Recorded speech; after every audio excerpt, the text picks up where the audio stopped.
अस्सलाम वालेकुम my lovely YouTube family. I hope आप सब खैरियत से होंगे। अल्हम्दुलिल्लाह हम भी बिल्कुल ठीक है। And welcome back to my channel. Thank you everyone for subscribing to my channel and liking my videos and showing so much love and support. It really really means a lot. तो आइए आज का vlog start करते हैं। तो ये vlog है Saturday के दिन का और वीकेंड था, सब भी घर पे थे और हम लोग थोड़ा जल्दी उठ गए थे, वरना वीकेंड्स हम लोग बिल्कुल जल्दी नहीं उठते। तो यहाँ भी जल्दी आज दिन हम लोग कुछ 10 बजे उठ गए थे।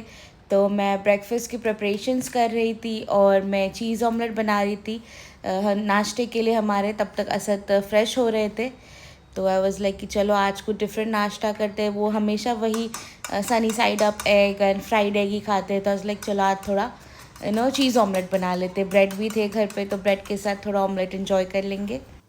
अब ऑमलेट की रेसिपी तो मैं नहीं दूंगी बिकॉज ऑमलेट तो सभी बनाते। मैं बस इसमें थोड़ा सा चिली फ्लेक्स और ऑरिगेनो भी ऐड करती हूँ, उससे अच्छा फ्लेवर आता है और मुझे अच्छा लगता है। तो बस वही मेरा एक एडिशनल रहता है। बाकी सेम ही है कि एग क्रैक किए, सॉल्ट डाले, ब्लैक पेपर डाले, एग को अच्छे से फेंट लिए and then make it into an omelette. और मैं पर्सनली रोज़ ब्रेकफास्ट में एग नहीं खाती हूँ बिकॉज मुझे वो जमता नहीं है। बट मैं कभी कभी खाती हूँ, लाइक हफ्ते में 1 या 2 बार ऐसे मन किया तो। वरना यूजुअली तो मैं फ्रूट्स ही खाती हूँ, मुझे वही बेटर लगता है मेरे लिए और मुझे पर्सनली वही सूट करता है। So I don't prefer egg all the time. तो यहाँ मैंने थोड़ा सा घी पैन में गरम कर ली हूँ एंड देन वो एग में डाल दूँगी और मीडियम फ्लेम पे मैं उसको अच्छे से एक साइड से कुक कर लूँगी। और आप लोग ब्रेकफास्ट में क्या प्रेफर करते हैं? Like if you like heavy breakfast या आप मीडियम खाते हैं या एग प्रेफर करते हैं या कुछ और प्रेफर करते हैं, कमेंट करके ज़रूर बताना। और माशाल्लाह आप मेरे चैनल को बहुत बहुत सपोर्ट कर रहे हो, उसके लिए बहुत थैंक यू आप सबका। और अल्लाह का शुक्र है सबसे पहले, उसके बाद आप सबका थैंक यू। और मेरे चैनल की माशाल्लाह बहुत अच्छी ग्रोथ हो रही है। प्लीज़ ऐसे ही मेरी चैनल को शेयर कीजिए, मेरे वीडियोस को शेयर कीजिए, उस पर कमेंट कीजिए, लाइक कीजिए और चैनल को सब्सक्राइब करना ना भूलें। अपने फ्रेंड्स और फैमिलीज़ में भी चैनल को शेयर करें।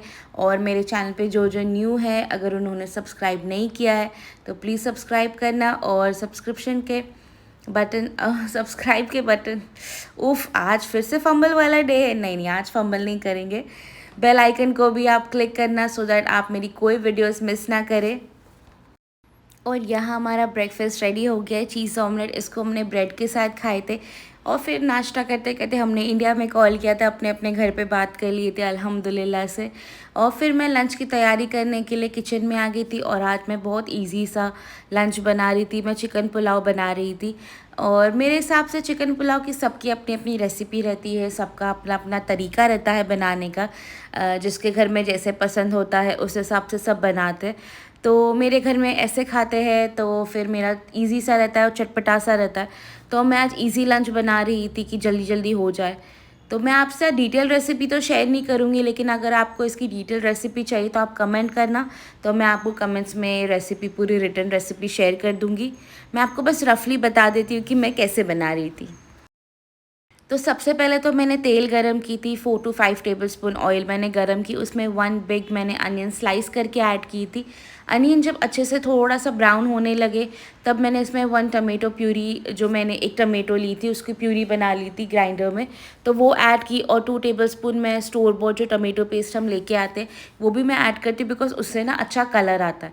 उसको अच्छे से 1-2 मिनट के लिए कुक करने के बाद मैं उसमें चिकन ऐड करती हूँ और चिकन को अच्छे से उसके साथ मिक्स करती हूँ। और गरम मसाले भी मैं बस थोड़े से ही ऐड करती हूँ, जैसे 1 दालचीनी, 2 इलायची और 2 लौंग, बस मैं इससे ज़्यादा गरम मसाले ऐड नहीं करती। तो वो ऐड करने के बाद सारे मसाले मैं ऐड करती हूँ। मैंने स्क्रीन पे भी सारे मसाले लिख दी हूँ, आप वहाँ से भी देख सकते हो। और सारे हमारे घर के जो रेगुलर मसाले हैं वही जाते हैं, धनिया, ज़ीरा, लाल मिर्ची, हल्दी पाउडर, सॉल्ट अपने टेस्ट के हिसाब से। और साथ में मैं शान का भी ना चिकन मसाला पाउडर डालती हूँ। अगर अवेलेबल नहीं है तो आप टोटली स्किप कर सकते हैं, या अगर आपके पास कोई दूसरे ब्रांड का चिकन मसाला है आप वो भी ऐड कर सकते हैं। जब मेरे पास अवेलेबल होता है तभी मैं डालती हूँ। अगर मैं चिकन पुलाव बना रही हूँ और शान का मसाला नहीं है तो मैं टोटली स्किप करती हूँ। तो बिल्कुल ये नहीं है कि डालना ही है तो लेके आना पड़ेगा, ऐसे कुछ नहीं है। It's up to you, if you want to put, if you have it then you put it, if you don't have it just skip it. तो मैं वो भी 1 चम्मच ही डालती हूँ, उससे अच्छा टेस्ट एनहांस हो जाता है। बट मैं हमेशा ध्यान रखती हूँ अगर शान का मसाला मैं यूज़ कर रही हूँ तो सॉल्ट मैं हमेशा कम डालती हूँ, बिकॉज़ शान के मसाले में सॉल्ट बहुत रहता है। उसके बाद मैंने दही ऐड की 2-3 टेबलस्पून, अच्छे से विस्क करके, बिना विस्क किए दही प्लीज़ ऐड मत करना। उसके बाद चावल का पानी मैंने ऐड की हूँ एंड देन मैं राइस ऐड करूँगी। अब जैसे मैंने आपसे कहा कि सबका अपना अलग-अलग तरीका रहता है। जैसे मैंने देखा है कि कुछ लोग पानी को अच्छा बॉईल आने देते हैं, उसके बाद चावल ऐड करते हैं। बट मैं वैसे नहीं करती, मैं जब पानी थोड़ा ही गर्म हो जाए उसके बाद मैं डायरेक्टली चावल ऐड करती हूँ और फिर कुछ ड्रॉप मैं लेमन जूस के ऐड करती हूँ, उससे चावल अच्छे बनते हैं। और फिर मज़ेदार सी चिकन पुलाव मेरी तैयार हो गई थी, साथ में रायता, पापड़, सब कुछ हम लोग ने ले लिए थे साथ में और मज़े से खाए खाना। उसके बाद आराम किए, टीवी वगैरह देखे, मूवी वगैरह देख रहे थे। उसके बाद शाम में हम लोग नीचे उतर गए थे, बिकॉज़ क्लाइमेट यहाँ बहुत ही अच्छा होने लगा है। बहुत माशाल्लाह अच्छी सी ठंडी आ गई है और ठंडी हवाएं चलती है, सब कुछ बहुत अच्छे से। तो हम लोग शाम में अक्सर नीचे उतरते हैं, तो हम लोग उतर गए थे ऐसे ही हमारी एरिया में। हम लोग राउंड मार रहे थे और साथ में मैंने शुगर केन का जूस भी ले ली थी, बिकॉज़ मुझे क्रेविंग हो रही थी उसकी। बिकॉज़ मुझे इंडिया की याद आ रही थी कि वहाँ हर रोज़ या जब भी हम लोग मार्केट जाते थे, घर से नज़दीक मार्केट होता था, तो वहाँ मार्केट में आते ही जाते गन्ने का जूस पी रहे मैं और मेरे मम्मी। तो मेरे और मेरे मम्मी का तो फेवरेट है, तो यहाँ मुझे नज़दीक में मिल गया था, तो मैंने वो ली थी और हम लोग मजाज पे आ गए थे, बिकॉज़ क्लाइमेट और हवाएं बहुत अच्छी चल रही थी। और यहाँ काफ़ी बर्ड्स आए हुए थे, मुझे ये बर्ड्स के नाम वगैरह तो बिल्कुल नहीं पता कि कौन से बर्ड्स हैं, बट ये आ गए थे, तो ये भी एक साइटिंग हो गई थी देखने के लिए। तो हम लोग ने थोड़ा बहुत खड़े रह के वहाँ पे बर्ड्स वगैरह देखे। प्यारे लग रहे हैं ना।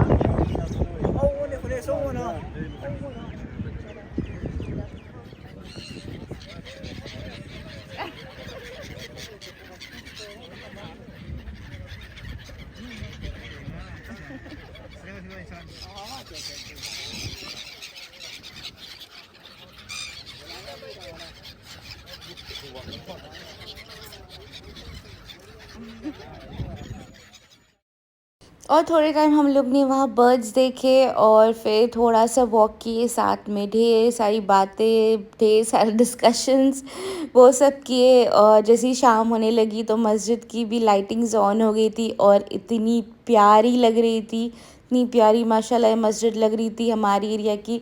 मुझे तो ये वाली बहुत पसंद है, बहुत खूबसूरत लगती है माशाल्लाह। तो थोड़े बहुत उसके पिक्चर्स ले ली थी मैंने और फिर वॉक करते करते हम घर आ गए थे और माशाल्लाह बहुत अच्छा लगा, बिकॉज़ क्लाइमेट इतना अच्छा था, windy and it was so cold, so it was really really cosy. और फिर डिनर तो मुझे बनाना नहीं था, बिकॉज़ हम लोग बाहर से डिनर लाने वाले थे, तो आराम से घर पे आ गए थे। और ये पार्सल आया था, मतलब असद के मामू जब इंडिया से आ रहे थे तो मेरी मम्मी ने उनके पास पार्सल दिए थे मेरे और असद के लिए। तो मेरे लिए थोड़े से कपड़े और असद के लिए भी मेरे पापा ने 2 शर्ट्स भेजे थे, तो ये असद का गिफ्ट है जो मैं उन्हें दे रही थी। और यहाँ मेरे लिए इंडिया से कपड़े आए थे और मैं अपना चश्मा इंडिया में ही भूल गई थी जब मैं यहाँ यूएई आ रही थी, तो वो भी साथ में भेज दिए थे। और कपड़े माशाल्लाह बहुत अच्छे थे। कपड़े मैं आपको नहीं दिखाऊंगी, बिकॉज़ उसमें से एक मेरा ईद का ड्रेस है जो मेरे मम्मी ने दिए हैं मुझे, तो वो सब ईद के टाइम पे। तो ये था मेरा आज का व्लॉग, उम्मीद करती हूँ आपको बहुत अच्छा लगा होगा। कमेंट करके ज़रूर बताना कि आपको कैसा लगा और मेरे चैनल को अपने फ्रेंड्स और फैमिलीज़ में शेयर करें, सब्सक्राइब करना ना भूलें, दुआओं में याद रखें। टेक केयर, अल्लाह हाफ़िज़।